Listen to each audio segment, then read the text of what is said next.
ओम शांति।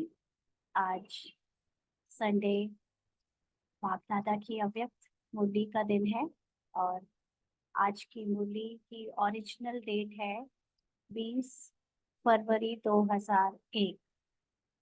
इस दिन शिव जयंती था शायद, या आगे पीछे उसी दिन। तो आज है 18 अगस्त 2024। बाबा के मधुर महावाक्य सुनते हैं। बाप दादा ने आज की मुरली का सार दिया है। शिव जयंती व्रत लेने और सर्व समर्पण होने का यादगार है। शिव जयंती व्रत लेने और सर्व समर्पण होने का यादगार है। आज त्रिमूर्ति रचयिता शिव बाप अपने पूज्य शालिग्रामों से मिलने आए। हम बच्चे बाबा के शालिग्राम और बाबा शिव, तो बाबा अपने बच्चों से मिलने आया है। मिलना भी है तो आज मनाना भी है। आप सभी विश्व के चारों ओर से बाप दादा की जयंती बड़े उमंग उत्साह से मनाने के लिए पहुंचे हो।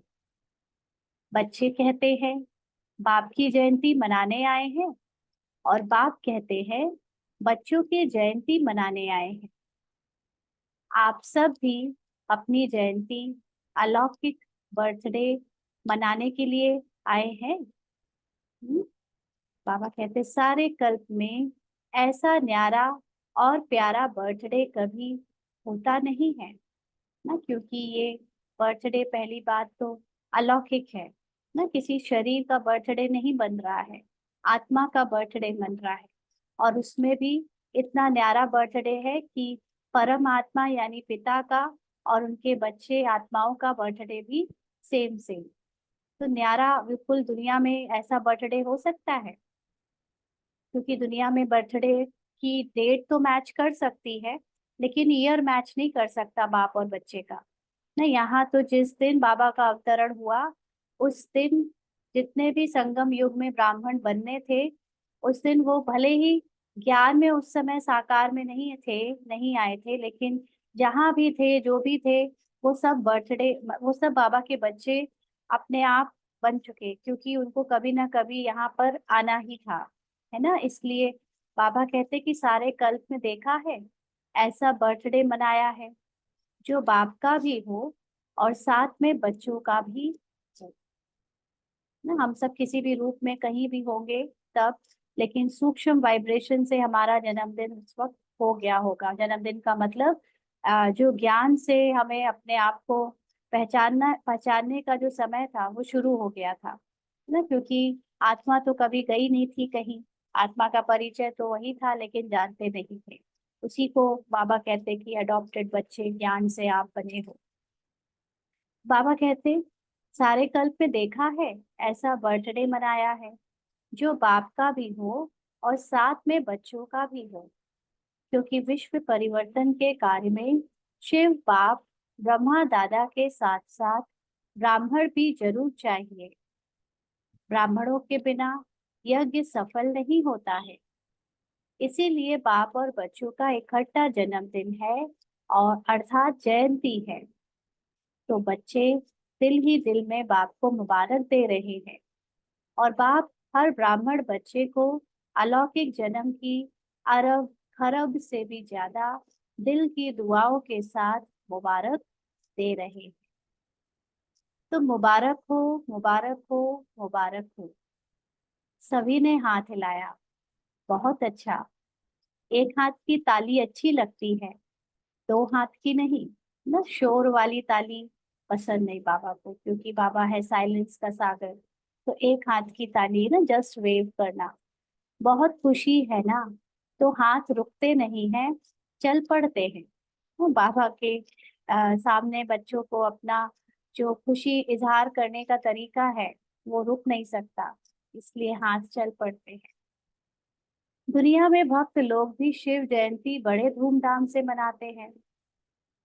कह दुनिया में भक्त लोग भी शिव जयंती बड़े धूमधाम से मनाते हैं, लेकिन वह मनाते हैं एक दिन का जागरण व एक दिन का व्रत। आप बच्चों ने अज्ञान नींद से जागरण का संकल्प एक दिन के लिए नहीं किया है। जागरण वह भी करते, लेकिन आपने एक संगम युग का हीरे तुल्य जन्म जागरण किया है और कर रहे हैं।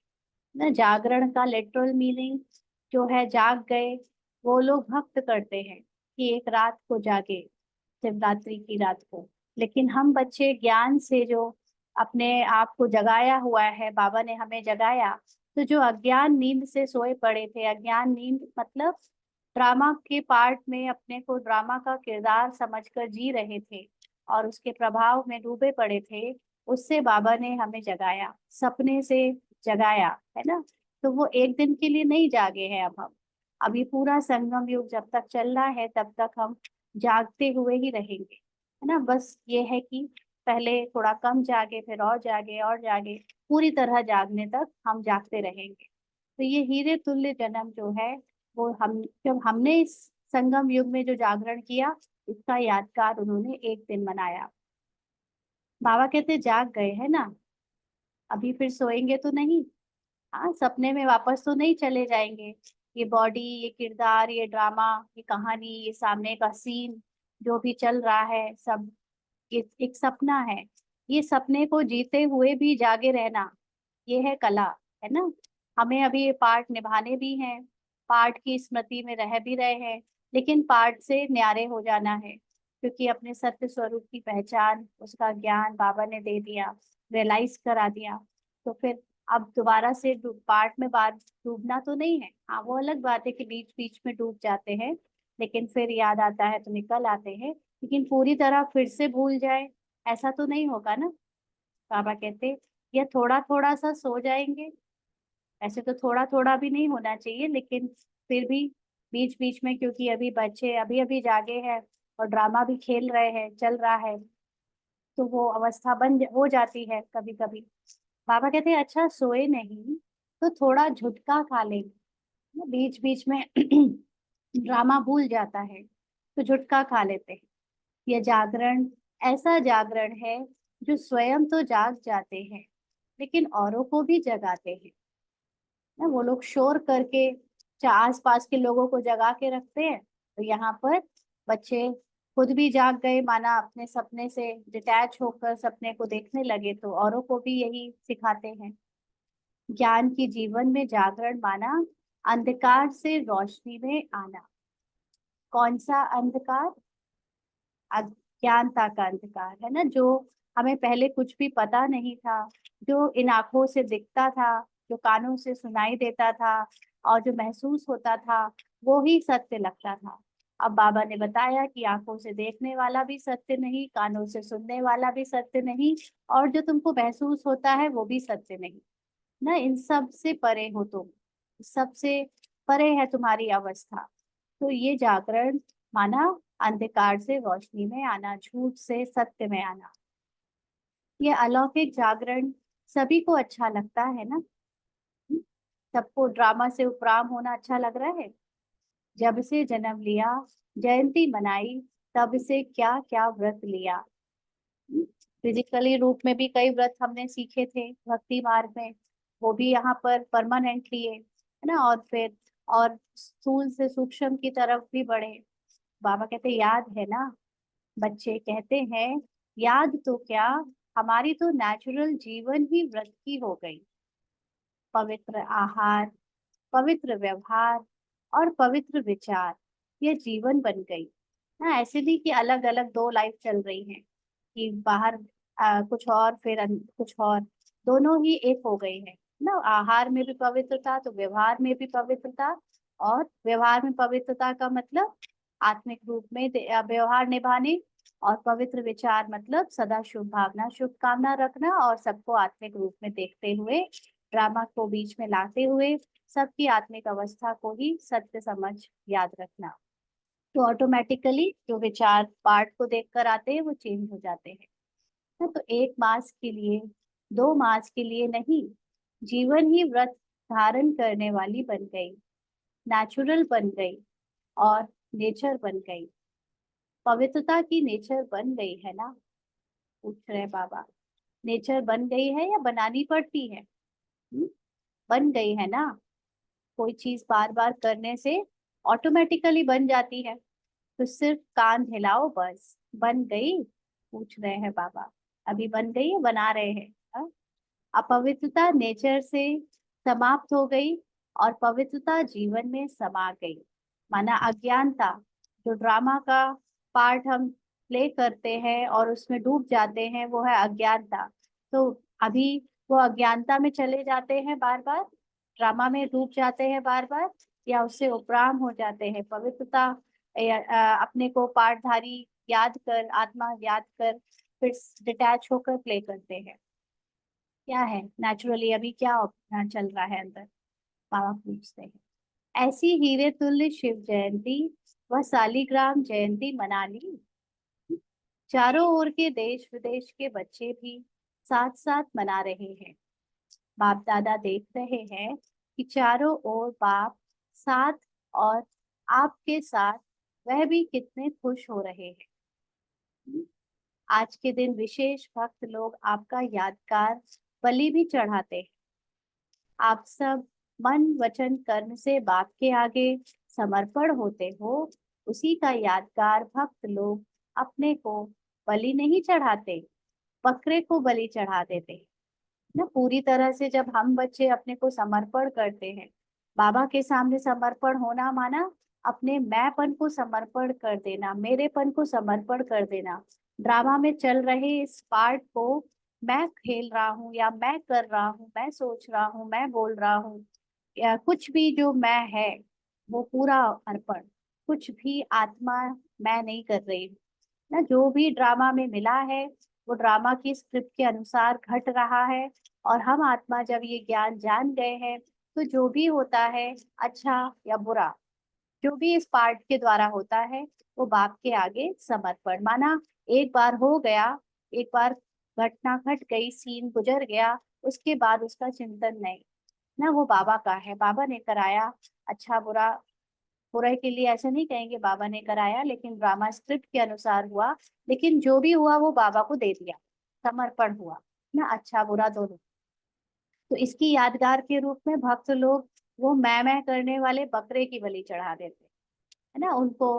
क्योंकि भक्ति हर चीज स्थूल का कॉपी है, तो इसलिए सूक्ष्म की कॉपी को स्थूल में कर दिया है। तो इसलिए हमें अपने मैं को चढ़ाना था, उन्होंने बकरे को जो मैं करता है उसकी बलि चढ़ाने शुरू कर दिया। बाबा कहते और कोई नहीं मिला, बकरा ही क्यों मिला? हम्म, इसका भी रहस्य आप जानते हो। क्योंकि सबसे बड़े से बड़ा देह अभिमान का कारण है मैं पर ना। देह अभिमान मतलब ये नहीं होता कि सिर्फ ऊपरी रूप में अभिमान और घमंड होगा। देह अभिमान में कई बार कमजोरी का भान भी आता है ना। जो हम कमजोर संकल्प कर लेते हैं कि मेरे से ये गलती हो गई, मैं क्या करूं, या मैंने ऐसा कर दिया, मैंने ऐसा बोल दिया, मैंने ऐसे सोच लिया, ऐसे कैसे सोच लिया। ये सब कुछ जो कमजोर भी आया। अभी तक हम सिर्फ अभिमान को अपने घमंड के रूप में ही सोचते थे, लेकिन जो बहुत कमजोरी के भी संकल्प आते हैं जिससे अवस्था खराब हो जाती है, वो भी कमजोर संकल्प भी मैंपन में के कारण आते हैं। यानी आत्मा जब ये भूल जाती है कि वो ड्रामा पार्ट अनुसार पार्ट में प्ले कर रही है, ना कि वो खुद कुछ भी चूज कर रही है ना। आत्मा चूज कर नहीं सकती, क्योंकि अब उसे ये ज्ञान हो गया है। पहले उसे लगता था कि वो चूज करती है, तो सोचने लगती थी ये करूं ये नहीं करूं। लेकिन अब तो ज्ञान हो गया कि हम चूज भी नहीं कर सकते कि क्या करना है।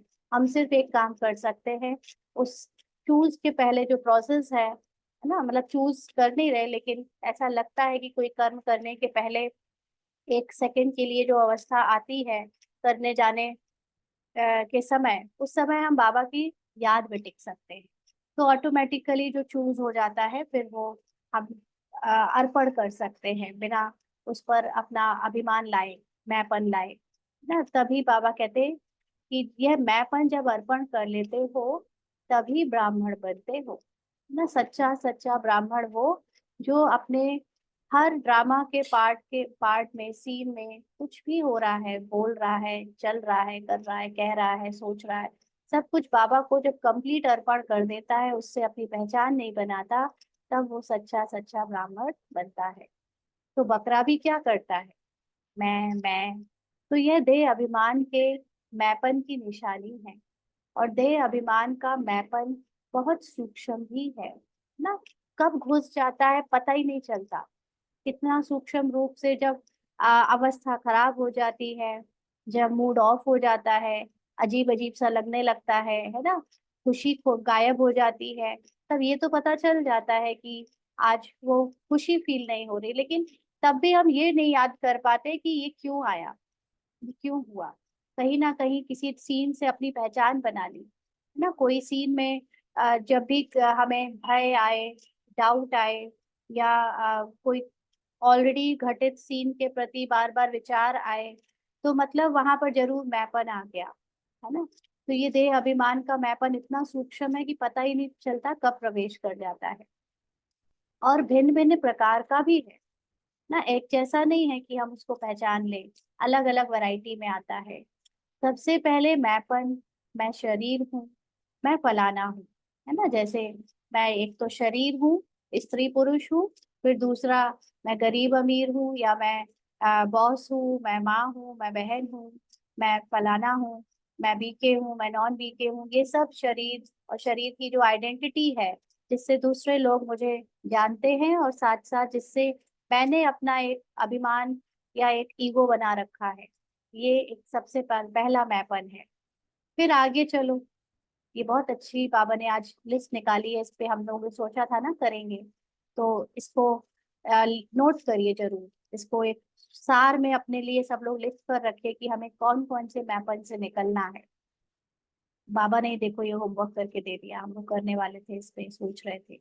बाबा कहते फिर आगे चलो, मैं शरीर और फलाना हूँ, ये तो हो गया फिजिकल आइडेंटिटीज, जिसमें हमें लोग जानते हैं कि तुम किसी की पत्नी हो, तुम किसी की माँ हो, तुम किसी का भाई हो, किसी का फला का बेटा हो, है ना। ये सारी आइडेंटिटीज, साथ साथ गरीब हो या अमीर हो, या यहाँ काम करता हूँ, वहाँ जॉब करता हूँ, मैंने ये पढ़ाई करी, ये सारी चीजें शरीर की आइडेंटिटीज में आ जाती हैं।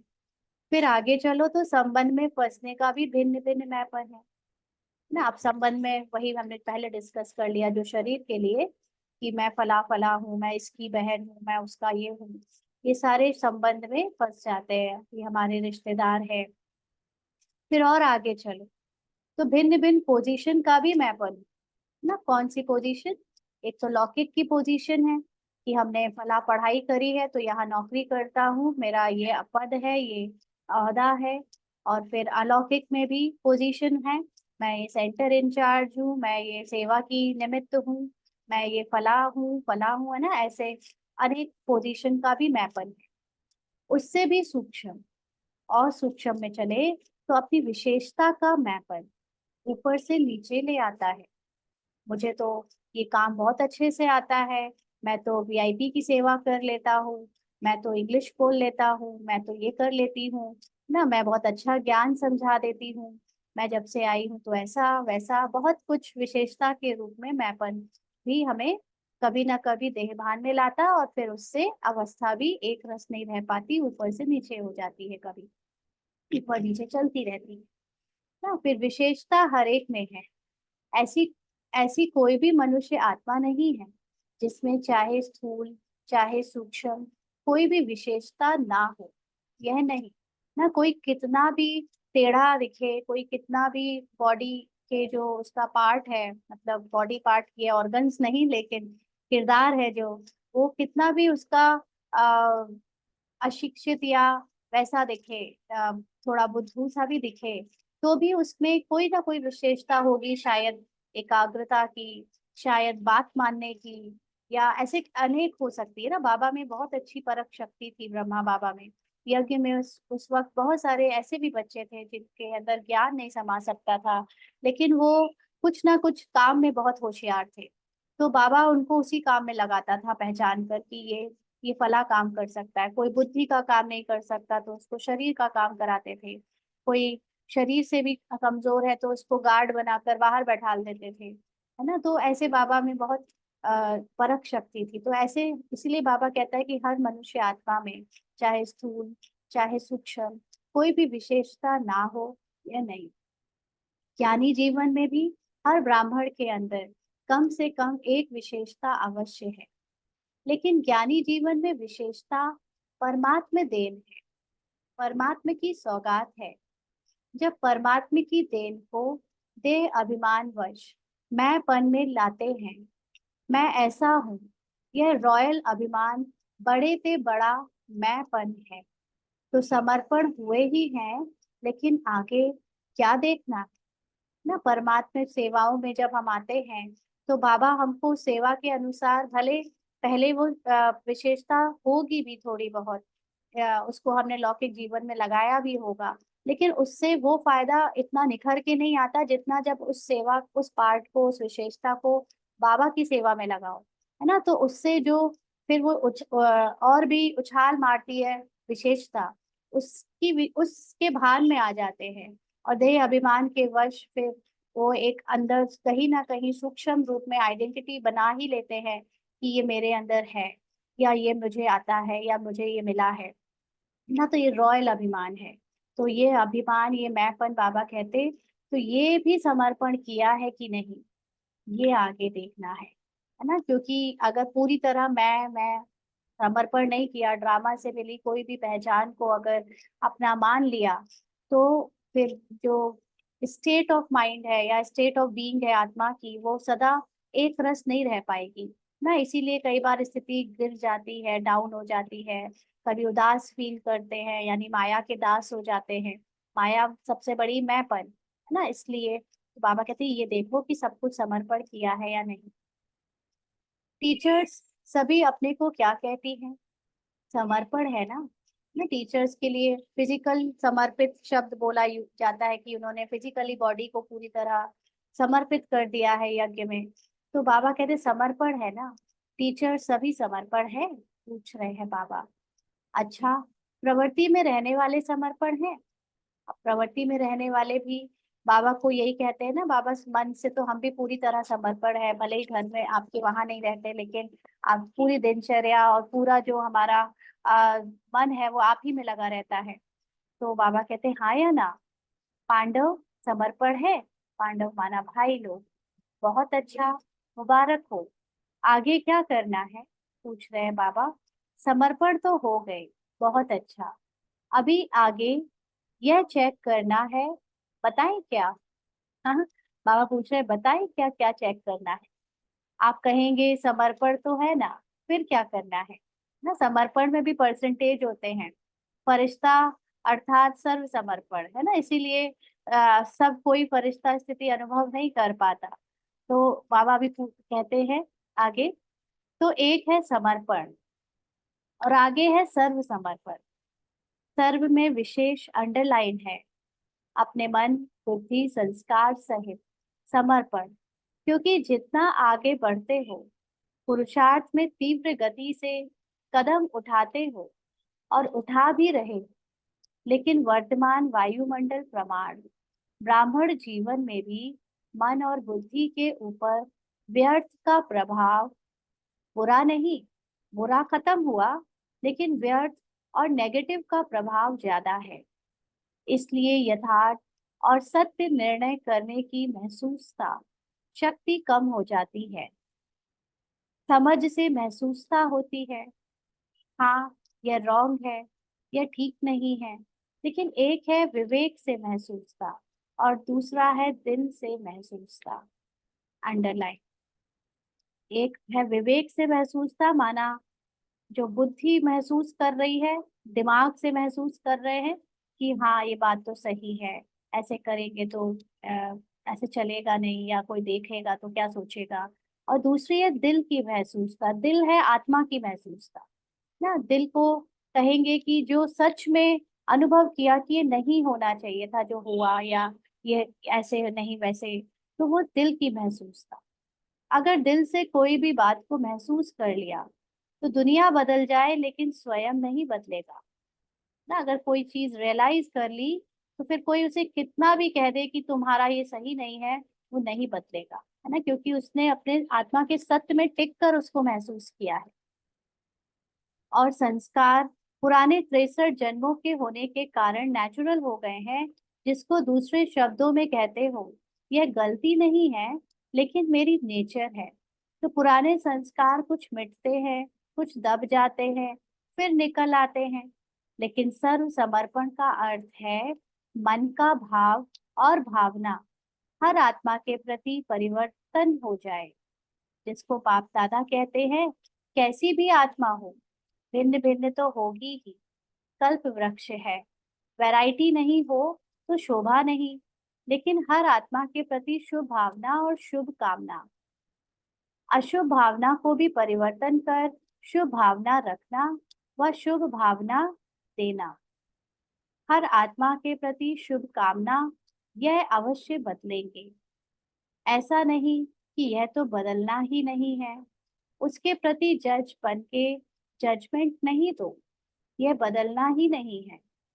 जब चैलेंज की है कि प्रकृति को भी परिवर्तन कर सतोगुणी बनाना ही है, बनाना ही है। बनेगी नहीं, बनेगी। क्वेश्चन नहीं, बनाना ही है ना, क्वेश्चन नहीं, बनाना ही है। ही शब्द को अंडरलाइन किया है। तो क्या प्रकृति बदल सकती है? आत्मा नहीं बदल सकती। आत्मा तो प्रकृति का पुरुष है। तो प्रकृति बदले, पुरुष नहीं बदले, क्यों? तो वर्तमान समय ये मन बुद्धि संस्कार स्व के परिवर्तन और सर्व के परिवर्तन, यही सेवा है। तो बाबा जो समर्पण की बात कहता है, समर्पण तो कर दिया है, लेकिन अभी समर्पणता में जो महसूसता होनी चाहिए है ना, समर्पणता में हम का जो बाबा को देते हैं उसमें जो महसूस करते हैं क्या गलत क्या सही, वो कोई विवेक से करता है, कोई दिल से करता है। तो जो विवेक से करता है वो हो सकता है कि परमानेंट नेचुरली उसको चेंज ना करे। दिल से करते हैं यानी अपना समझ कर करते हैं। तो उसमें जो मन के भाव आते हैं या भावनाएं भी आती हैं, पुराने 63 जन्म के स्वभाव संस्कार जो भी कभी रिफ्लेक्ट भी हो जाते हैं, तो उससे भी अपनी पहचान नहीं बनाते, है ना। तो क्योंकि सभी आत्माएं पिछले 63 जन्म के स्वभाव संस्कार से प्रभावित है और उनका पार्ट अभी भी चल रहा है और वो उस पार्ट को बजा भी रही है। तो भी जो आत्मा अब सर्व समर्पण बुद्धि होगी, उसके उसके अंदर सबके प्रति शुभ भावना शुभकामना होगी।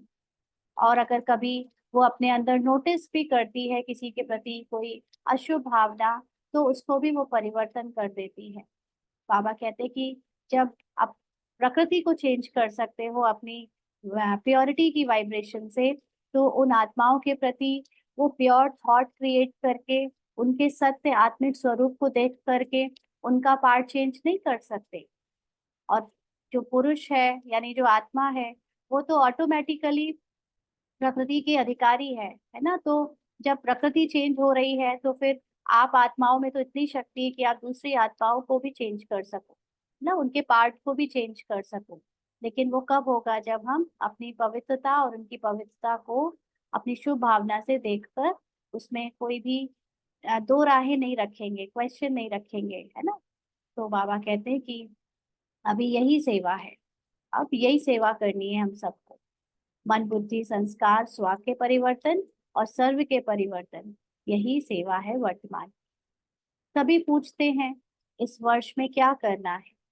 तो डबल सेवा करनी है, अंडरलाइन ना। अभी हम सबको डबल सेवा करनी है। एक तो स्व को सर्व समर्पण, यानी जो भी पार्ट में चल रहा है उसमें जो कुछ भी आए, मन बुद्धि कर्म के लेवल पे, संकल्पों के लेवल पे, संस्कारों के लेवल पे, वो सब बाबा को सौंप देना है। उससे अपनी पहचान नहीं बनानी, उससे कोई भी अटैचमेंट नहीं रखनी, सब कुछ बाबा को सौंप दिया, रिटर्न करते जाना है। क्योंकि ये ड्रामा में बाबा ने तो हमको दी है स्क्रिप्ट, है ना। तो जो स्क्रिप्ट में आ रहा है और वो आ, देखने में ब्राह्मण के अनुसार नहीं है, जो आत्मा को सूट नहीं करता, उसके सत्य से मिलता जुलता नहीं है, वो सब कुछ वापस कर देना है।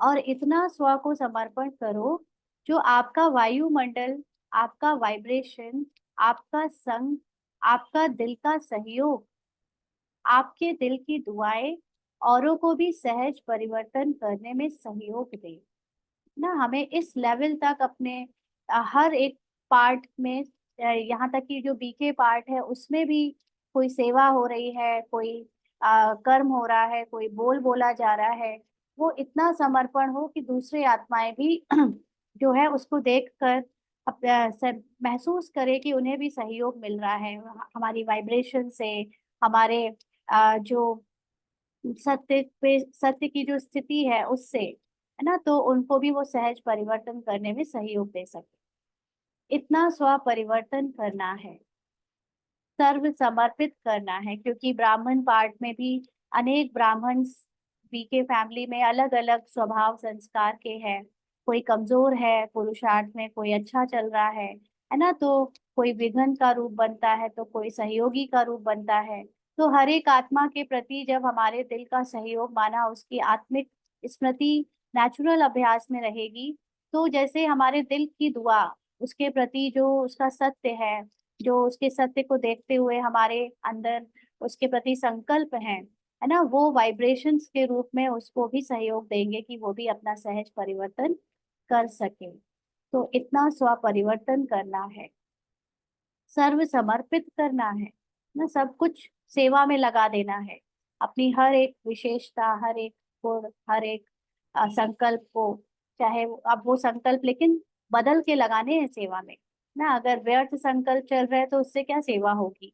पहले व्यर्थ संकल्पों को पहचानना है, उसको बाबा को जब सौंप देते हैं तो बदले में बाबा एक बेहतर संकल्प हमको देता है, श्रेष्ठ संकल्प देता है। फिर जब उस संकल्प को हम धारण करते हैं तो उससे ऑटोमेटिकली सेवा होती है। तो यह सेवा है, और दूसरी है लोक सेवा, है ना, दूसरों के प्रति सेवा। रिजल्ट में देखा है कि चारों ओर, देश में विदेश में, गांव में, सभी ब्राह्मण बच्चों ने अब तक जो सेवा की है, बाप के मोहब्बत से की है, उसकी तो बाप दादा बहुत बहुत बहुत मुबारक देते हैं। आगे क्या करना है, पूछ रहे हैं बाबा। बाप दादा ने देखा जो ब्राह्मण बने हैं, ब्राह्मणों की भी वृद्धि है, और भी तीव्र गति की वृद्धि होनी है। लेकिन साथ में जो लोकप्रिय सेवा की है, भिन्न भिन्न प्रोजेक्ट द्वारा सेवा हो रही है, वह बहुत अच्छी है। लोकप्रिय माना जो पाठधारी मनुष्यों को पसंद आती है सेवा, है ना। पहले क्या होता था कि कई लोग प्रश्न करते थे कि आप पीके लोग क्या सेवा करते हो दुनिया के लेवल पे, फिजिकल लेवल पे क्या है जो आपका कंट्रीब्यूशन है सोसाइटी में। आप ये आत्मा परमात्मा ज्ञान तो दिखता नहीं ना किसी को, स्टेजेस कोई दिखती नहीं, ये सूक्ष्म बातें हैं। लेकिन इसीलिए इस चीज को ध्यान में रखते हुए फिर हमारे यज्ञ में ये प्रचलन शुरू हुआ कि हम अलग अलग लेवल की ऐसी सेवाओं में कंट्रीब्यूशन देंगे जो सरकार को दिखे, जो मनुष्यों को दिखे। जैसे प्लांट वृक्षारोपण, है ना, ब्लड डोनेशन, और ऐसे अनेक सेवाएं जो आज दूसरी संस्थाओं के साथ मिलकर भी करी जा रही हैं।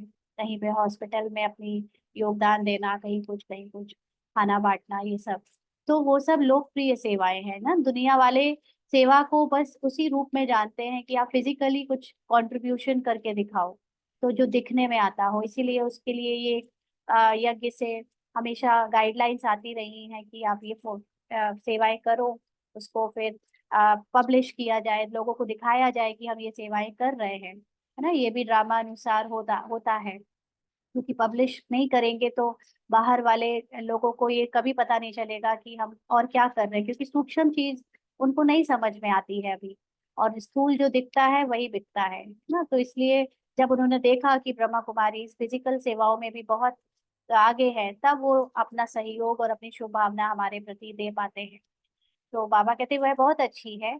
अभी भिन्न भिन्न स्थानों पर सहयोगी आत्माएं अच्छी निमित्त बनी है ना। हर वर्ग से बहुत सारी आत्माएं हमारे सहयोग को देखते हुए हमसे अब जुड़ती हैं, तो वो भी निमित्त बनती है हमारे प्रोजेक्ट, यानी आत्मा की जो ज्ञान चल रहा है उसको आगे बढ़ाने में, मेडिटेशन के को प्रमोट करने में। तो बाबा कहते हैं सहयोगी तो बहुत अच्छे हैं, एक कदम सहयोग का है, एक पांव तो बढ़ाया है, लेकिन दूसरा पांव है सहजयोगी कर्म योगी। माना उनको ये ज्ञान मिलना, और उसके साथ उस ज्ञान को वो जिए, मेडिटेशन अपने जीवन का नेचुरल लाइफ स्टाइल बना ले, है ना। उनको अपनी आत्मा का ज्ञान, इस ड्रामा का ज्ञान, परमात्मा का ज्ञान जो है वो इतना इजी और इतना लाइफ में उतर जाए, ये दूसरा पाँव है। मतलब ये है हमारा बेसिक सेवा ना। वो सेवा एक पाँव रखवाने के लिए ठीक है, लेकिन अभी जो मेन मुख्य सेवा है हमारी वो है सभी को सहजयोगी कर्मयोगी बनाना। तो कर्मयोगी बनाना माना सोल कॉन्शियस बनाना। तो कर्म योगी या सहज योगी भी कुछ कुछ बन गए हैं। यह भी स्टेज दूसरी है। अभी ऐसी आत्माएं प्रैक्टिकल स्वरूप से स्टेज पर पार्ट बजाए, है ना। जो पहले बाहर वाले थे, वो फिर यहाँ आकर मेडिटेशन सीख कर सोल कॉन्शियस स्टेज में टिकने का अभ्यास कर रहे हैं। तो बाबा कहते हैं अब उन आत्माओं से प्रैक्टिकली स्टेज पर पार्ट बजवाया जाए। तो अभी ऐसी आत्माएं प्रैक्टिकल स्वरूप से स्टेज पर पार्ट बजाएं, क्योंकि उनको देखकर अनेक उनके उनसे जुड़े हुए लोग भी प्रभावित होंगे, है ना। तो माइक स्टेज पर होता है ना। तो माइक वन सेवा की स्टेज पर प्रत्यक्ष रूप में भी आएंगे जरूर। आप माइट हो और वह माइक, माना अब स्टेज में उनको बैठाओ, उनको दिखाओ, उनको बोलने का, उनको एक्सपीरियंस शेयर करने का मौका दो। और जो आत्म अभिमानी सोल कॉन्शियस स्टेज की सूक्ष्म सेवा कर रहे हैं, वो अभी पीछे हटकर माइट बने, ताकत दें ना, क्योंकि वो सूक्ष्म सेवा करें। स्थूल सेवाओं का भाषण देने का पार्ट अभी उनको दे जो बाहर से आए हैं और जिन्होंने अभी सीखा है, जो अभी सूक्ष्मता में उतना गहराई से नहीं गए हैं, लेकिन फिर भी हिस्सा बन गए हैं उसका, सहज योगी बनना और कर्मयोगी बनने का। बाबा कहते हैं जैसे ब्रह्मा बाप अव्यक्त रूप में माइक है और आप बच्चों को माइक बनाया, ऐसे आप माइक बनो और ऐसे माइक तैयार करो ना, बोलने वालों को तैयार करो जो सोसाइटी में रहते हैं, सोसाइटी के बीच में फेमस हैं, उनको देखकर अनेक लोग प्रभावित होते हैं, उनकी सुनते हैं। अब उनको बोलने के लिए आगे बढ़ाओ। ये नहीं कि हम ही बस आगे रहे स्टेज में बैठे और हम ही को, मतलब बीकेज जो पुराने टीचर्स हैं बस वही रहे और वही उनके द्वारा हो। अब नई नई आत्माओं को मौका दो। बाबा कहते हैं बहुत अच्छे अच्छे उम्मीदवार फास्ट जाने वाले हैं, सिर्फ अब और ऐसी आत्माओं के कनेक्शन को बढ़ाने की आवश्यकता है। वह चाहते हैं क्या करें कैसे करें, उन्हों को माइट वन विधि ऐसी सुनाओ जो लौकिक ऑक्यूपेशन और अलौकिक सेवा दोनों का बैलेंस रखते हुए last so fast, fast so first के लाइन में आ जाए। तो ऐसे बहुत सारे लोग हैं जो भाषण में तो वैसे ही बहुत आजकल होशियार होते हैं कई, और अपनी लौकिक सेवाओं में भी बहुत कुछ बोल भाषण करते हैं, तो वो सब उनको अच्छे से आता है ना। लेकिन अब उनकी जो अलौकिक दिनचर्या है, उसका एक्सपीरियंस अपनी लौकिक दिनचर्या के साथ मिलाते हुए वो जब दुनिया को सुनाएंगे तो वो खुद भी उस उत्साह में आएंगे, क्योंकि वो चाहते हैं कि उनको सेवाएं मिले, बट उनको पता नहीं है कहाँ से करे कैसे करे, और उनको आगे किया भी नहीं जाता है ना। तो अब बाबा ये गाइड कर रहा है पुराने टीचर्स को जो निमित्त बने हुए हैं, वो कि उनको आगे किया जाए ताकि वो भी जल्दी जल्दी ज्ञान में आगे बढ़े, last so fast, fast so first line में आ जाए। तो ऐसे है, प्रत्यक्ष होने हैं। बाबा कहते हैं सिर्फ कनेक्शन और करंट दो, रूहानियत की करंट ना। उनको आपने एक बार आत्मिकता का अनुभव करा दिया, फिर वो अपनी खुद की मेहनत से आगे बढ़ेंगे। वाइब्रेशन और वायुमंडल की करंट और विधि जो निमित्त बने कि बैलेंस रखने वाली जीवन बहुत अच्छी और सहज है। अभी तक सफेद वस्त्रधारी समर्पित टीचर्स के द्वारा जब सेवा होती थी, तो सब लोग यही सोचते थे कि आपके जीवन अलग है ना, हम अलग हैं, हमें दोनों, हमें अपनी घर भी देखना है, अपनी नौकरी भी देखनी है, आप जो कर रहे हो वो हम नहीं कर सकते। इसलिए बहुत सारे लोग दूर भागते थे, गृहस्थी खास तौर से, है ना। लेकिन जब ऐसे लोग जो थोड़े थोड़े कनेक्शन में आए हैं, जो कि गृहस्थी है और उन्होंने मेडिटेशन भी सीखा है और वो निमित्त भी बन सकते हैं अच्छे से दूसरों को समझाने के, तो अब उनको आगे बढ़ाओ ताकि और लोग भी समझे कि ये बैलेंस रखने वाली लाइफ बहुत अच्छी है। ये मेडिटेशन भी करना, ये सोल कॉन्शियस स्टेज भी रखना पार्ट में, और पार्ट भी बजाना कितना बढ़िया है ना। हमें बहुत कुछ छोड़ना नहीं पड़ेगा। नहीं तो सबको ये लगता था कि हमको वो पार्ट, मतलब वो पार्ट तो नहीं जानते, ड्रामा तो नहीं जानते, लेकिन जो लाइफ है जो उनकी लौकिक, उन्हें लगता था कि वो छोड़नी पड़ेगी, है ना। तो ऐसा एक जो तो सबके अंदर मिस इन्फॉर्मेशन है ना, जो समझ है वो गलत है ना। वो ये बाबा ने अब हम सबको सबको प्रूफ करने के लिए बोला है कि अब उनको आगे बढ़ा के दिखाओ कि दोनों चीजें साथ साथ चल सकती हैं। ठीक है ना? क्या करना है वह सुन लिया ना। छोटा छोटा गुलदस्ता तो तैयार करो। चलो बड़ा गुलदस्ता नहीं, गुलदस्ता मतलब ग्रुप, है ना? छोटे छोटे ऐसे ग्रुप्स कुछ लोग तो तैयार करो। चलो बहुत सारे इकट्ठे तैयार नहीं होते हैं, लेकिन 5 फूलों का 10 फूलों का गुलदस्ता तो लाओ, वरना 5-10 लोग को तो वैसे लेकर आओ। और हर एक तरफ बाप दादा की नजरों में है। सुना? बाबा सबको सपोर्ट दे रहा है, सबको देख रहा है। बाबा से जिसको जो मदद चाहिए बाबा देगा। पांडव सुना? बाबा कहते हैं, पांडव सुना, बहुत अच्छा। डबल फॉरेनर्स जंप नहीं लेकिन उड़ रहे हैं। तो पहला गुलदस्ता विदेश लाएगा या भारत लाएगा? डबल फॉरेनर्स का पुरुषार्थ बहुत क्लीन होता है। बाबा हमेशा कहता है कि डबल फॉरेनर्स जो दिल में रखते हैं ना, वो साफ साफ बता देते हैं, अंदर बाहर अलग अलग नहीं होता उनके। इसलिए वो, और फॉरेन की भूमि में सेवा का तरीका भी अलग है। वहां पर जैसे ही ज्ञान लेते हैं, समझ में आया, और थोड़े से दिन की प्रैक्टिस में खुद ही वो टीचर बन जाते हैं, खुद ही वो सेवाएं बना करने के निमित्त बन जाते हैं, और आगे सेवा बढ़ाते चले जाते हैं।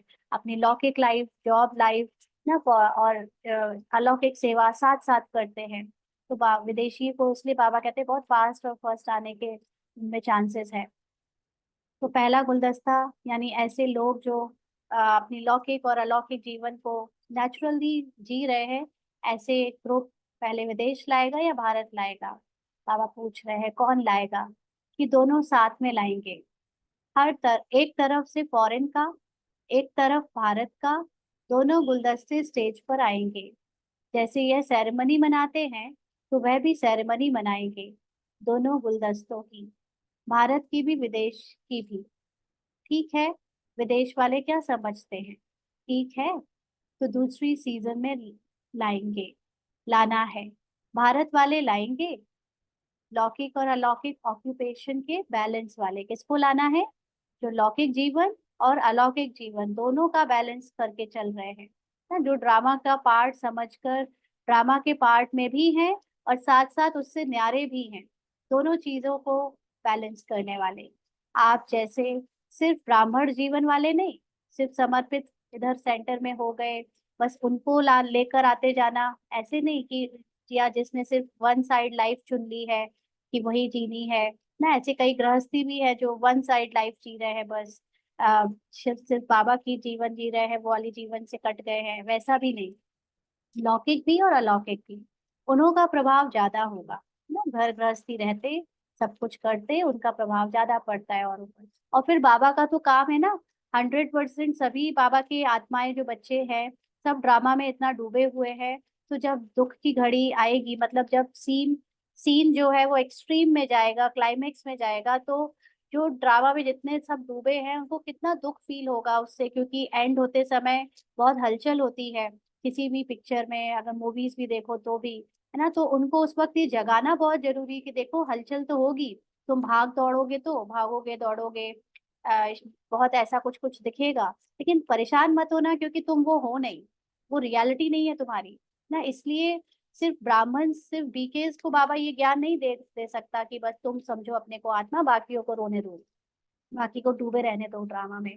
नहीं, हमारा काम है सबको जगाना ना। कोई भी आत्मा क्यों इस ज्ञान से अनभिज्ञ रहे कि वो आत्मा है और ये ड्रामा है ना। तो इसलिए, लेकिन मेजोरिटी ज्ञान में, ज्ञान को कब सुनेंगे? जब वो देखेंगे कि ये हमारे जैसे लोग सुना रहे हैं, है ना। क्योंकि समर्पित रूप से सुनाते हैं तो कहते हैं आपने तो अपना जीवन ही समर्पित कर दिया, वो हम नहीं कर सकते, ये तो आप, वो उस लेवल तक आ ही नहीं पाते कि वो समझ पाए ड्रामा क्या है। वो पहले ही रिजेक्ट कर देते, नहीं नहीं, आपको देखकर ही हम ऐसे नहीं बन सकते। तो इसलिए बाबा ऐसी आत्माओं को आगे लाने को कह रहा है जो लौकिक अलौकिक जीवन नेचुरली अभ्यास में जी रहे हैं, और उनसे ज्यादा सेवा हो सकती है। बाबा कहते हैं कि आप जैसे सिर्फ ब्राह्मण जीवन वाले नहीं, लौकिक भी अलौकिक भी, उन्हों का प्रभाव ज्यादा होगा। आप लोगों से तो दृष्टि लेने आएंगे ना, दृष्टि लेने आएंगे मतलब ज्ञान की समझ लेने आएंगे। अच्छा, क्या सोच रही है? जयंती बाबा ने जयंती दीदी से पूछा, नाम सोच रही है क्या? कोई कौन है ऐसे यज्ञ में जो लौकिक और अलौकिक वाले दोनों हो? शायद ऐसे कुछ बाबा बोल रहे हैं। यह निर्मला मोहिनी नाम सोच रहे हैं ना, ये सब फॉरेन की सेवा के निमित्त बने थे उस वक्त, अभी भी है। निर्मला दीदी तो नहीं है, मोहिनी बहन है। बाबा कहते हैं यहाँ पांडव देखो, पांडव के, भारत के पांडव कोई कम है, सुभान अल्लाह है। यह देखो कुछ कुछ तो बैठे भी हैं। यह ब्रायन सामने बैठा है ना, ऑस्ट्रेलिया के ब्रायन भाई से गुलदस्ता तैयार करना है ना। बहुत अच्छे अच्छे, क्या नाम देते हो? एनसीओ। अच्छा, फॉरेन के एनसीओ वाले हाथ उठाओ। एनसीओ बनना सहज नहीं है, कमाल करना पड़ेगा। कर सकते हैं, कोई बड़ी बात नहीं है, क्योंकि धरनी तैयार है ना। धरनी का मतलब संभालने के लिए सेंटर्स तैयार है। सेंटर्स की स्थापना चारों तरफ हो चुकी है कि जब घर गृहस्थी वाले लौकिक अलौकिक जीवन वाले ज्ञान में आए तो उनको कहाँ पर ये सब गाइडेंस मिले, कहाँ पर उनका जो है सारा लेखा जोखा रखा जाए, उनको यज्ञ से जोड़ा जाए, वो सारे तैयार हो चुके हैं चारों तरफ सेंटर सेंटर के वो। अच्छा, एनसीओ का मैं सोच ही रही थी कि कोई एनसीओ का फुल फॉर्म बताए। थैंक यू भाई। नेशनल कोऑर्डिनेटिंग ऑफिस, यह एनसीओ हर उस देश में स्थापित किया गया है जहां ब्रह्मा कुमारी संस्था है। यह प्रणाली 1986 में शुरू की गई थी, जब संयुक्त राष्ट्र अंतर्राष्ट्रीय शांति वर्ष को समर्पित million minute of peace appeal सेवा परियोजना के दौरान दुनिया के साथ तेजी से संचार के लिए एक प्रणाली की आवश्यकता थी। यह वह समय भी था जब उत्तरी मध्य और दक्षिण अमेरिका के लिए न्यूयॉर्क में क्षेत्रीय समन्वय कार्यालय यानी आरसीओ, रीजनल कोऑर्डिनेटिंग ऑफिस के उद्घाटन के साथ क्षेत्रीय प्रणाली शुरू हुई थी। हर साल एनसीओ के प्रतिनिधि बीके भाई और बहनें शांतिवन में मिलते हैं और सेवा सम्मेलन के साथ साथ पुरुषार्थ योजना पर चर्चा करते हैं। Very good, thank you. तो ये जो भाई ने एनसीओ का हमें क्लियर दिया, क्लैरिटी दी, इसको समझ सकते हैं। तो एनसीओ बनना सहज नहीं है ना, उसका मेंबर बनना सहज नहीं है, कमाल करना पड़ेगा। कर सकते हैं, कोई बड़ी बात नहीं है, क्योंकि धरनी तैयार है ना। तैयार है माना सब बाबा के सेंटर, बाबा ने पहले से ही भाई बहन जो समर्पित है जिनको ये पालना देनी है वो सब तैयारी कर रखी है। सबका बहुत स्पेशल पार्ट है इस यज्ञ में, है ना। ऐसा नहीं है कि कोई वो वाला पार्ट प्ले कर रहा है तो वो ज्यादा इम्पोर्टेंट है, गृहस्थी इम्पोर्टेंट नहीं है। आप अगर इस पूरे ड्रामा की इसको क्या बोलते हैं, एक स्क्रिप्ट को पूरा एक साथ देखो ना, तो आपकी आंखें खुल जाए। जैसे कि बाबा ने हर तरह से पूरे विश्व की आत्माओं को अ, जगाने के लिए पूरी तैयारी कर रखी है कि कौन क्या काम करेगा। और हर, हाँ, फ्रॉम डायरेक्टर्स लेंस, करेक्ट ना पूरी। ये हिंदी का वर्ड याद नहीं आ रहा, यहाँ रखा हुआ है बट, तो उसको देखते हुए बड़ा मजा आता है कि समर्पित बहनों का, भाइयों का एक काम है जो वही कर सकते हैं, गृहस्थी नहीं कर सकते। गृहस्थियों की का जो काम है, जो सेवा है, जो पार्ट है, वो कोई और नहीं कर सकता, वो समर्पित नहीं कर सकते। और उसमें भी कोई गांव का है, कोई शहर का है, कोई विदेश का है ना। हर एक को बाबा ने इतना प्यार से अच्छे से तैयार किया है कि चारों तरफ से घेर लो पूरी दुनिया को, कि कोई रह ना जाए ये जानने से कि तुम आत्मा हो। क्योंकि अंत में आत्मा का याद आ जाना कि मैं आत्मा हूँ, और ये डायरेक्ट मतलब ये पूरा डायरेक्टर प्लान अनुसार ड्रामा बज रहा है, ये पता चल जाए, सबको रियलाइज हो जाए, तभी सब उस दुख से मुक्ति पा सकते हैं। क्योंकि अंत में क्या होगा ना, कि जब शरीर छोड़ेंगे और बहुत दुख से शरीर छोड़ेंगे, तो वो संस्कार उनके साथ चला जाएगा। और अगर वो संस्कार साथ चला गया तो वो जो मुक्ति फील होनी है उनको परम धाम में, जो पूरी कंप्लीट साइलेंस, वो कैसे होगी फील, है ना। तो इसलिए कुछ ना कुछ अभी देखो बाबा, इस सीन को देखते चलो बाबा क्या करने वाला है कि सब आत्माएं जब शरीर छोड़े तो वो एक्चुअली साइलेंस में टिक जाएं। क्योंकि शरीर बहुत हड़कंप में छोड़ेंगी तो वो साइलेंस में टिक के नहीं छोड़ेंगी, कुछ है अभी जो होगा पता नहीं क्या। लेकिन साइलेंस की संस्कार में टिकने के लिए उन कुछ तो अभी साइलेंस की स्टेज सबको पता चलेगी, जो बाबा के बच्चों के द्वारा, चाहे यज्ञ में वो समर्पित है चाहे गृहस्थी है। इसलिए हर एक बहुत इम्पोर्टेंट है, तो सबका बहुत इम्पोर्टेंट पार्ट चल रहा है। किसी का पार्ट अभी ड्रामा को समझने का खुला है, किसी का नहीं खुला है। जिसका नहीं खुला है इसलिए नहीं खुला है क्योंकि उनको अभी स्थूल सेवाओं में आगे रहना है, क्योंकि ड्रामा का पार्ट सूक्ष्म सेवा से शुरू हो जाता है तो स्थूल सेवा में ज्यादा मन नहीं लगता है ना। तो हर एक के लिए सब कुछ पहले से प्री प्लान्ड है और बहुत प्यार से बहुत अच्छे से बाबा बजवा रहा है। तो इस जिसने उस ऊपर से ईगल आई व्यू से सब कुछ देखा है उसको बड़ा मजा आएगा ये सब देखने में, है ना। तो बाबा कहते हैं कि कमाल करना पड़ेगा, अभी बीज को पालना का पानी चाहिए। अच्छा, एक लाइन रह गई है। आ, एनजीओ बनना सहज नहीं है, कमाल करना पड़ेगा, कर सकते हैं, कोई बड़ी बात नहीं है क्योंकि धरनी तैयार है। बीज भी पड़ा हुआ है ना सबके अंदर, कहीं ना कहीं मेजोरिटी आत्माओं ने सुन लिया है ज्ञान ये, डायरेक्टली और इनडायरेक्टली, कि वो आत्मा है ना। इतने सारे टीवी शोज चल चुके हैं, न्यूज़पेपर और पालना, हर जगह सेवाओं का बहुत बड़े बड़े रूप में ऑलरेडी हो चुका है।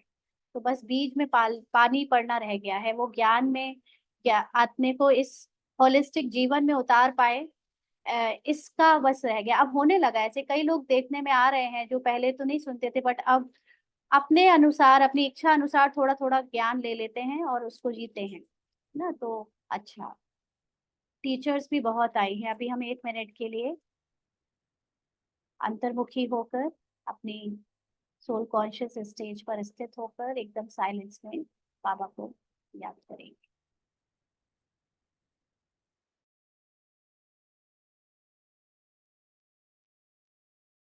बाबा ने कहा आगे टीचर्स से, टीचर्स भी बहुत आई हैं, टीचर्स को भी मुबारक है, आपने ही तो सेवा की है ना, तो सेवा की मुबारक। अच्छा, गुजरात का क्या हाल है उस वक्त, और पिछले संडे भी ऐसे ही मुरली में बाबा ने उसकी बात की थी। गुजरात में बहुत बड़ा भूकंप आया है, हलचल गुजरात से शुरू हुई है, ज्यादा हलचल गुजरात और विदेश में भी थोड़ा थोड़ा शुरू है। डरते तो नहीं हो ना, धरनी तो हिलती है लेकिन दिल तो नहीं हिलती है ना। दिल नहीं हिलती मतलब आत्मा तो नहीं हिलती है। और डर ऐसा नहीं कि भूकंप आएगा तो मन और बुद्धि विचलित नहीं होंगे, है ना। मन और बुद्धि में तो वाइब्रेशंस फील होंगे, थोड़ा हलचल होगी, क्या करना है, बुद्धि चलेगी जल्दी जल्दी क्योंकि शरीर का भान में है, लेकिन आत्मा की जो अपनी अवस्था है वो तो नहीं हिलने लगती। हाँ, बाबा कहते हैं जहां धरती हिली है, नुकसान हुआ है, वहां से जो आए हैं वह उठो, अहमदाबाद वाले भी उठो। अच्छा, दिल हिली की धरनी हिली, हाँ, फिजिकल जो ये स्थूल चीज है वो हिली, या जो अचल अडोल आत्मा है वो हिली, क्या हुआ, दिल में थोड़ा ऐसा ऐसा हुआ, नहीं हुआ। रबड़ी बाबा, हाँ बिल्कुल, है ना। तो सुनने में तो बड़ा इंटरेस्टिंग लग रहा है ऐसे, जो जिसके सामने हुआ होगा उससे पूछना चाहिए। तो बाबा कहते हैं दिल में थोड़ा ऐसा ऐसा हुआ, नहीं हुआ, बहादुर है। बाप दादा ने देखा कि बच्चों ने अपने हिम्मत और बाप की छत्र छाया से अच्छा अपना रिकॉर्ड रखा, कोई फेल नहीं हुआ, सब पास हो गए, माना अचल अडोल रहे, कोई थोड़ा कोई ज्यादा। नंबर वार तो सब होता ही है हर जगह, लेकिन पास है, मुबारक है। सबसे ज्यादा नाजुक स्थान से कौन आए हैं, एक भुज की और एक भचाऊ की बहन आई है। अच्छा, भुज में आप तो हजार भुजाओं वालों के साथ थे। अच्छा, पेपर में पास, बहुत अच्छा किया, आगे भी हिलना नहीं, अभी तो होता रहेगा, घबराना नहीं। तो किसी ने कहा रोज होता है, होने दो, देखो परिवर्तन तो होना है ना, तो प्रकृति भी अपना काम तो करेगी ना। जब मनुष्य आत्माओं ने प्रकृति को तमोगुणी बना दिया तो वह अपना काम तो करेगी ना। लेकिन हर खेल, ड्रामा के खेल में यह भी खेल है, खेल को देखते हुए अपनी अवस्था नीचे ऊपर नहीं करना, है ना। इसको कैसे देखना है, समझो आप एक मूवी देख रहे हो, सामने ऑडियंस बन के, और टीवी पर ऐसे उथल पुथल दिख रहा है होते हुए, और उसमें कुछ गिरते हुए, कोई चीख चिल्लाहट सब दिख रही है, लेकिन आप इससे बाहर होकर अपने को देखो, तब जाकर उसका प्रभाव आप पर नहीं पड़ेगा। तो बाबा कहते खेल को देखते हुए अपनी अवस्था नीचे ऊपर नहीं करना ना। कई बार क्या होता है, कि जैसे टीवी में कोई शो देख रहे हैं या न्यूज देख रहे हैं, उसमें बहुत चिल्लाना आ रहा है, तो हम लोग क्या करते हैं, रिमोट से उसकी आवाज स्लो कर देते हैं, है ना। तो ऐसे ही अपने अंतर्मुखी हो जाओ, अपनी सोल कॉन्शियस स्टेट में चले जाओ, तो बाहर का शोर जैसे सुनाई देना बंद हो जाएगा, है ना। तो मास्टर सर्वशक्तिवान आत्माओं को स्वस्थिति पर स्थिति प्रभाव नहीं डाले, और ही आत्माओं को मानसिक परेशानियों से छुड़ाने के निमित्त बनो, क्योंकि मन की परेशानी आप मेडिटेशन से ही मिटा सकते हो। डॉक्टर्स अपना काम करेंगे, साइंस वाले अपना काम करेंगे, गवर्नमेंट अपना काम करेगी, आपका काम है मन के परेशानी, टेंशन को मिटाना, टेंशन फ्री जीवन का दान देना, सहयोग देना। जैसे वर्तमान समय देश विदेश वाले सहयोगी बन सहयोग दे रहे हैं ना, यह बहुत अच्छा कर रहे हैं। इससे सिद्ध होता है कि चाहे विदेश हो चाहे कोई भी हो, लेकिन भारत देश से प्यार है। हर एक अपना अपना कार्य तो कर रहे हैं, आप अपना कार्य कर रहे हैं। जैसे आग लगती है तो आग बुझाने वाले डरते नहीं हैं, बुझाते हैं। तो आप सब भी मन के परेशानी की आग बुझाने वाले हो, माना सबको शांति का अनुभव कराना, मेडिटेशन सिखाना ना, सबको ये करना हमारा कर्तव्य है। अच्छा, तो गुजरात मजबूत है ना, हजार भुजाओं की छत्र छाया में हो, कहाँ भी जाएं। अभी तो गुजरात को देखकर अनुभवी हो गए हो ना, कहाँ भी आए। देखो, प्रकृति को कोई मना नहीं कर सकता है कि गुजरात में आओ, आबू में नहीं आओ, बॉम्बे में नहीं आओ, नहीं। वह स्वतंत्र है ना, प्रकृति को जहाँ जाना है, अपना हलचल दिखानी है, वो जा सकती है।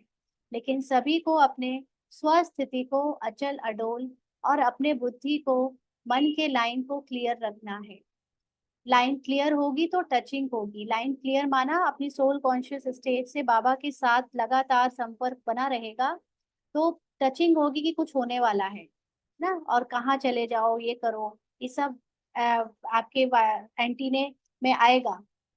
तो बाप दादा ने पहले भी कहा था, उन्हों की वायरलेस है, उनका तो वायरलेस एंटीना है ना, जो आजकल हम लोग मोबाइल वगैरह यूज करते हैं उसमें। आपकी वॉइसलेस बुद्धि है, तो किसकी टचिंग क्लियर होगी, जिसके अंदर ड्रामा ड्रामा के पार्ट के जो संकल्प है वो नहीं चल रहे होंगे या बहुत कम चल रहे होंगे, और बहुत न्यारा होगा। जो वॉइसलेस बुद्धि मतलब विकार से मुक्त होगा, साफ स्वच्छ बुद्धि होगी, उसको वो जल्दी वाइब्रेट बाबा की टचिंग फील होगी। क्या करना है, क्या होना है, यह निर्णय स्पष्ट और शीघ्र होगा। इसको दूसरी भाषा में कहें तो वो त्रिकालदर्शी की स्टेज पर स्थित होगा, है ना। तो उसको ऑटोमेटिकली दिखेगा कि क्या होने वाला है और फिर क्या करना चाहिए। ऐसे नहीं सोचते रहो, बाहर निकले, अंदर बैठे, दरवाजे पर बैठे, छत पर बैठे, नहीं। आपके पाँव वहां ही चलेंगे जहां सेफ्टी होगी ऑटोमेटिकली। बस हमें देखो, यही बात आ जाती है ना कि हम ये सोचने लगते हैं हमें सोचना पड़ेगा, हमें करना पड़ेगा। पापा कहते तुम सोचने और करने का काम भी छोड़ दो ना, अकर्ता बन जाओ, असोचता बन जाओ, तुम सिर्फ मुझे याद करो, तो ऑटोमेटिकली ड्रामा अनुसार या मेरी शक्ति के अनुसार तुम्हारे हाथ पैर वही हिलेंगे, वही करेंगे जो आपके लिए यथार्थ है ना। तो इसलिए हम वो छोड़कर, बाबा से संपर्क छोड़कर यहाँ मन बुद्धि चलाने लगते हैं। तो बाबा कहते हैं कि अब आपके पाँव वहां ही चलेंगे जहाँ सेफ्टी होगी। और अगर बहुत घबरा जाओ, वैसे घबराना तो नहीं चाहिए, लेकिन बहुत घबरा जाओ, बहुत डर लगे, तो मधुबन एसाइलम एसाइलम घर आपका है ना। मधुबन भाग आओ, डरना नहीं। अभी तो कुछ नहीं है, अभी तो सब कुछ होना है। आज बाबा मुरली ना आगे के लिए हमें तैयार कर रहा है, उस पर चला रहा है। डरना नहीं, खेल है, परिवर्तन होना है ना, विनाश नहीं, परिवर्तन होना है ना। एक सीन से दूसरे सीन में जब जाते हैं तो बीच में थोड़ी सी टर्बुलेंस तो होती है, तो बस सीन चेंज होना है। हाँ, बाबा कहता है ना, जो बच्चे मेरे बारे में सोचते हैं तो सोचने का काम भी मैं कर देता हूँ उनके बारे में। तो सब में वैराग्य वृत्ति उत्पन्न होनी है, क्योंकि चाहे वो बाबा के बच्चे हैं चाहे वो बाहर वाले हैं, सब में अभी अपने इस जो चल रहा है इसको देखकर लगता है छोड़ो हटाओ, मुझे कुछ याद ना रहे, है ना। जैसे हम लोग कई बार जब उदास होते हैं तो सो जाते हैं कि दुनिया ना दिखे, क्यों, क्योंकि उससे वैराग आ जाता है इस सीन से। तो ऐसे ही सबके अंदर वो वृत्ति जब उत्पन्न होगी तभी वो अपने साइलेंस की स्टेज पर स्थित होंगे, और तब वो जब शरीर छोड़ेंगे तब वो फाइनली उनकी परमधाम स्थिति से उनको वो मुक्ति मिलेगी। तो रहम दिल बन सर्व शक्तियों द्वारा साकाश ते रहम करो। समझा? अच्छा, अभी 1 सेकंड में मन और बुद्धि को एकाग्र कर सकते हो? पूछ रहे हैं बाबा। स्टॉप, बस स्टॉप हो जाए। अभी 1 सेकंड के लिए मन और बुद्धि को एकदम एकाग्र बिंदु बिंदु में समा जाओ। अच्छा, अभी सभी करेंगे। 1 सेकंड में बुद्धि को एकदम एकाग्र बिंदु में समा जाए।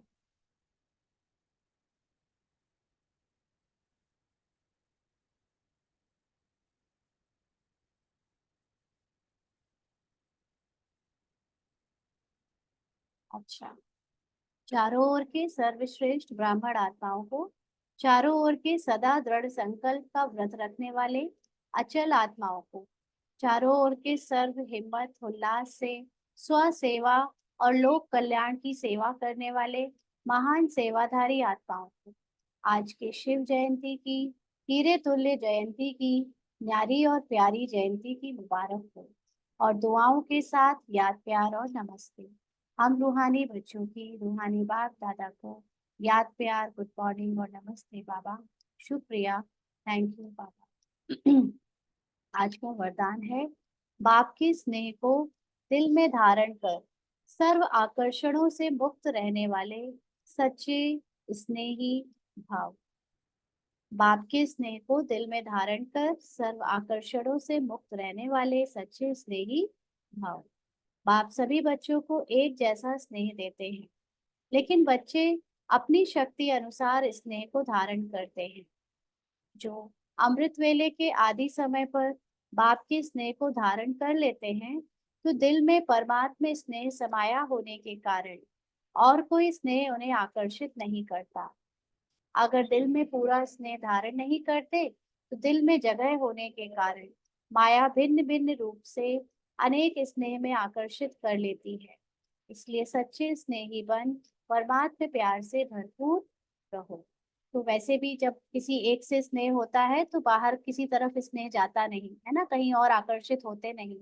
तो बाबा से जब अगर बच्चों को ये कंप्लेन रहती है कि बाबा उससे ज्यादा स्नेह करता है मुझसे कम, तो बाबा कहते हैं ऐसा नहीं है, मैं सबको बराबर स्नेह बांटता हूँ, लेकिन बच्चे अपनी अपनी शक्ति अनुसार उस स्नेह को धारण कर पाते हैं। और जो बच्चे अमृत वेले से शुभ स्टार्टिंग से ही मॉर्निंग में जो भी जब भी उठे, शुरुआत करी दिन की, तब से ही एक बार अगर बाबा के स्नेह को अनुभव कर लेते हैं, तो वो स्नेह पूरे दिन चलता है ना, तो उन्हें आकर्षित नहीं करता फिर कहीं और कुछ और। तो ऐसे बच्चों को माया भी भिन्न भिन्न रूप से जो आकर्षित करने का काम करती है वो नहीं कर पाती। इसलिए सच्चे स्नेही बनकर परमात्मा प्यार से भरपूर रहो। स्लोगन है, देह देह की पुरानी दुनिया और संबंधों से ऊपर उड़ने वाले ही इंद्रप्रस्थ निवासी हैं ना। इंद्रप्रस्थ स्वर्ग कहते हैं, जहाँ पर अवस्था बहुत ऊंची परियों के जैसी रहती है। तो वो कौन रह सकता है उस अवस्था में? जो इस शरीर शरीर की दुनिया ड्रामा और शरीर में मिले ये पार्ट के जो अट्रैक्शंस हैं उनसे भी ऊपर रहने वाला, अपनी आत्मिक अवस्था में टिकने वाला ही इंद्रप्रस्थ निवासी। अच्छा, आज सूचना है, आज 3 रविवार है, अंतर्राष्ट्रीय योग दिवस है महीने का। और सभी ब्रह्मावत संगठित रूप में शाम को 6:30 7:30 बजे तक विशेष रहमदिल बाप के साथ अपने मास्टर रहमदिल स्वरूप में स्थित हो सर्व आत्माओं को पवित्रता का बल दें, पवित्र वाइब्रेशन वायुमंडल में फैलाने की सेवा करें। तो मास्टर रहमदिल बनकर स्वमान लेना है और अपनी पवित्रता को चारों तरफ वाइब्रेट करना है। आज के अव्यक्त इशारे हैं, कोई भी सीन सामने आती है तो ड्रामा के हिसाब से सब खेल है, यह स्मृति रहे तो एक रस विजयी रहेंगे। दीक्षा बहन कल क्वेश्चन पूछ रही थी ना, जो अभी घट चल रहा है, एक सीन आया है सबके सामने, तो उसका आंसर है ये, है ना। आप इसको समझ सकते हो कि उसको ड्रामा के हिसाब से एक खेल समझो। तो स्मृति में हमेशा एक रस विजयी रहेंगे, हलचल नहीं होगी। जब बाप के बन गए तो विजय आपका जन्म सिद्ध अधिकार है।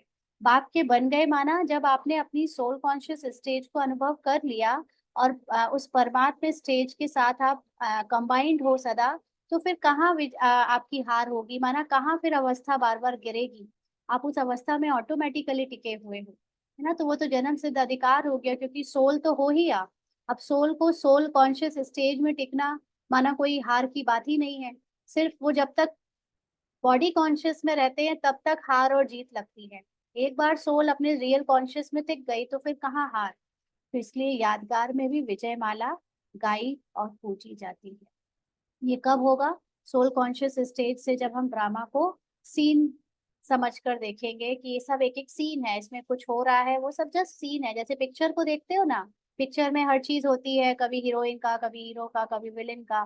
जो हो रहा है उसको बस एज इट इज देखते हैं, तो वो कहानी के अनुसार चलता है। तो ऐसे ही यहाँ पर वैसे ही देखना है सब कुछ। अच्छा, ओम शांति।